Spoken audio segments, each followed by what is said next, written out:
So now we're going to talk about how to compete with bigger contractors without underpricing yourself to death. Well, let's first of all clarify uh, why are you really competing with anybody? Really, your main competition is always going to be yourself. Why do you want to worry about somebody else that is perhaps doing all kinds of things wrong? Well, the important thing is that you don't do things wrong to the best of your ability. Number one, you want to uh, stay out of debt as much as you can. Uh, Too many people will go in and try to borrow all kinds of stuff and develop a big company right away, but that's part of the get rich quick scheme that doesn't work. What all that does is cause you to have way more trouble.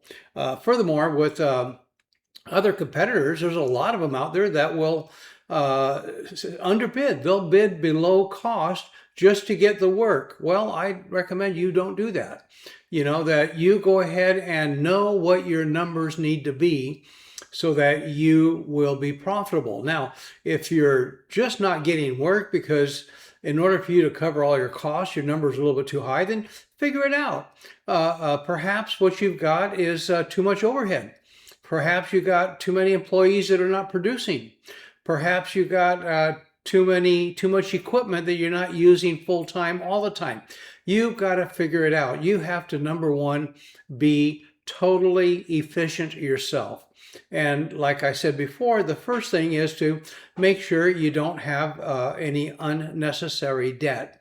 Debt, all it is a system that takes away your profit.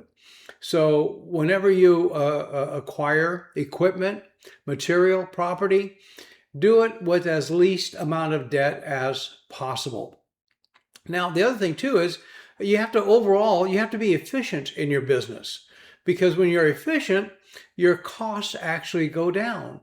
So you want to use your manpower and all of your equipment and your purchasing power of all of your material. You want to be efficient. I always let everybody compete for me. I started the business way back in 1980, give or take. And I started from zero, absolute zero. And by doing the things that I'm teaching you right now, I was able to build it up to over 700 employees. Now, don't get confused. Number of employees doesn't automatically mean profit. Size of your business does not automatically mean profit. Profit is a one-on-one, individual, job per job event.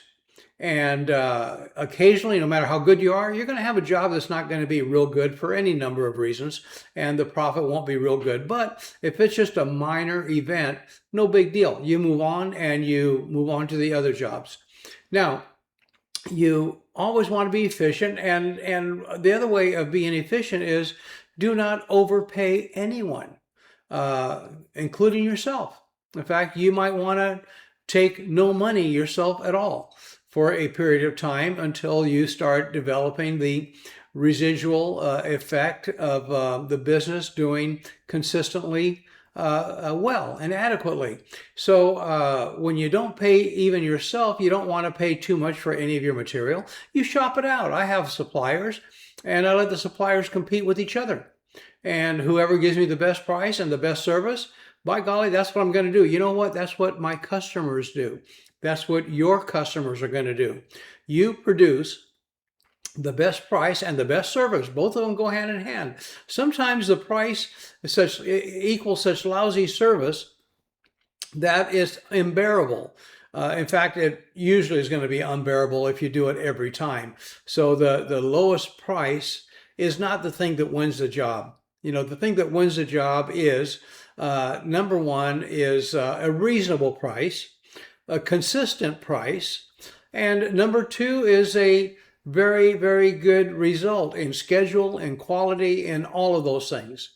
So when you go in to give a price for a job that you're going to do, first thing is you got to know your situation, How are you set up? How efficient are you? Number one. Number two, you got to know every single price of everything that goes into that job. Every bit of material, every bit of waste that you're going to have in the material. You can't just count the raw material because you're not going to use it all. There's always going to be something that you cut off and throw away. There's always going to be a little bit of time when the employees are not physically producing because of a number of situations. You got to know on the job, what the conditions are going to be. Are you going to be able to work right away? Are you not going to be able to access the job very easily because it's too crowded?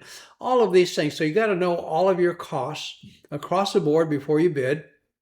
And then you got to know your number. Now, of course, I'm here to offer my best services for knowing your numbers, and that is through the Easy Construction Estimating site that will allow you to download the program that I've used myself for over 40 years. And again, with my program, I went from 0 employees to over 700 employees. So you can be starting out and this program will help you. You can have been established for many years and this program will help you.